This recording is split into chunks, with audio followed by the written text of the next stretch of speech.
There are a few different types of cores you can find in pickleball paddles, and we're going to briefly go over them, past, present, and potential future.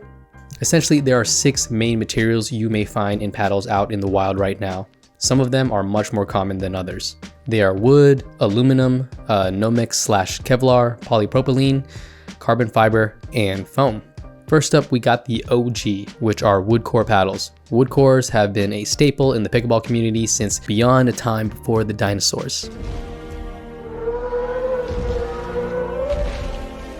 Just kidding, but it's probably what some of the first paddles were made of when pickleball was first created. You may still find them around in some starter bundles and beginner packs. They actually offer a solid and lively feel depending on the type of wood used, but their main weakness is the weight. Because wood can be quite heavy, the designs are limited to shorter, thinner, and smaller paddles, so you leave a lot to be desired when it comes to spin, speed, and power when using a wooden paddle. With the game becoming faster and faster, swing weight and speed are now more important than ever. Pickleball paddles featuring aluminum cores are crafted from, you guessed it, lightweight aluminum arranged in a honeycomb pattern, a common construction method seen in many modern paddles. Due to their lightweight nature, aluminum core paddles offer responsiveness and agility in the hands of players. However, they may not deliver as much power as some alternative options. One significant drawback of aluminum paddles is their durability. Being made from a relatively soft metal, there's a risk of denting if the cores are overly thick. The inherent stiffness or lack thereof of aluminum cores limits its design possibilities, which is why they are less commonly found in the market. Next up, we got Nomex and Kevlar. These two materials are technically different, but for the purpose of this video, you can pretty much treat them the same. They are both synthetic materials with high strength. They are typically dipped in a resin and then shaped into a honeycomb core. These Nomex and Kevlar paddles, I would say, are sort of the godfather of modern day paddles. They have power, touch, and durability, but they are incredibly loud. This type of core isn't nearly as popular as it once was and has been subsequently replaced by the next core on our list. However, Kevlar has seen somewhat of a resurgence in paddle materials as of late, with companies innovating its use in the paddle surface materials and also combining it with other materials into multi-layered cores.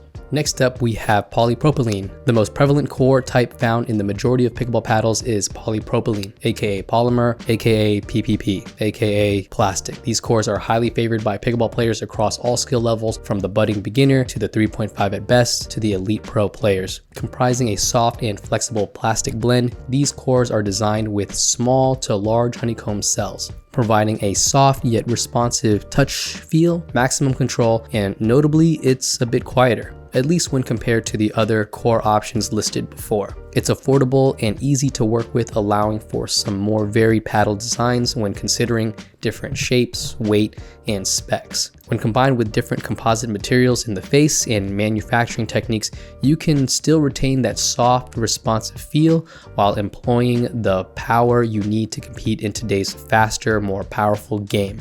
Although polymer has a lot of qualities that make for a great pickleball paddle, it's not perfect. Polypropylene is not as durable as some of the next cores on our list. Therefore, it's crucial that you trust the brands and companies that employ proper quality controls and techniques to guarantee that their paddles maintain both durability and performance over time. At the time of recording this video, all Selkirk paddles utilizes polypropylene cores in their paddles and have industry-leading warranties on their products. Next up on the list is carbon fiber. Now, you may be aware that this material is very popular for paddle surfaces, but the industry has also been experimenting using it as a primary core material as well. The carbon fiber core offers exceptional strength and stiffness, but it can be a bit more difficult to work with to get it to perform the way players need right now, meaning striking the right balance of power while maintaining a soft touch feel required for control. Carbon fiber is a top-tier material widely utilized across various applications. I believe we'll see more of it in pickleball paddles as technology in the sport keeps improving.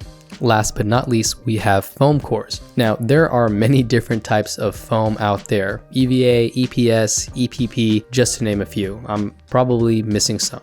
All these different types of foam have their own unique characteristics, but generally speaking, paddles utilizing a soft foam core provides a forgiving feel, excellent touch and are very quiet. The foam core absorbs vibrations and dampens impact, making it ideal for players who value comfort. Now, the problem with current foam core paddles is the energy return when striking a ball. It's just too high, or at least not at an acceptable level for sanctioned tournament play. There are EVA foam paddles that exist out there that you can use for recreational play, and the speed at which the ball comes off of it are just incredibly fast. Some might argue too fast. The industry is trying to engineer and find solutions so that these foam core paddles can be approved and utilized for sanctioned play, and that's because of the benefits of foam when it comes to noise levels and durability. So now you know about the various types of cores you might come across in pickleball paddles, but looking towards the future, we're definitely not done yet. There's still plenty of room for innovation and improvements in paddle design. All right, that's it for this video. Catch y'all on the courts.